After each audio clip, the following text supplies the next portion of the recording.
who has the most to prove in the opening days of training camp. And I kind of thought of this from a perspective of who needs to stand out. Yeah. Not who's necessarily been good, but who needs to be good. And I think of someone like Armin Watts. That's the first name that came to mind for me. Yep. Someone who I think we were all pretty high on. Maybe didn't You more than most. And I was. I'll admit it. But crowded competition, right, has the most to gain because he could earn a starting spot and the most to lose because he could just be cut. Yep. Almost equally likely, honestly.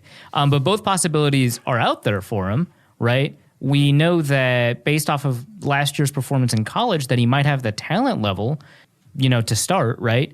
But there's just so many viable options at his position, plus options, where you keep 5 defensive ends like, and keep a Fadi Odenigbo and maybe think of him as somebody that, down the road might be able to play inside a little bit. Right? And so there's so many options where you don't have him on the roster and a lot of options where he's the most important member aside from like Linval Joseph. So I think that's the first name that came to mind for me. That is the fun part of having someone like Shamar Stephen allegedly entrenched at 3 technique is there's room for people like Armin Watts to show something, or a Hercules Mataafa or Curtis Cothran to stand out and take a spot.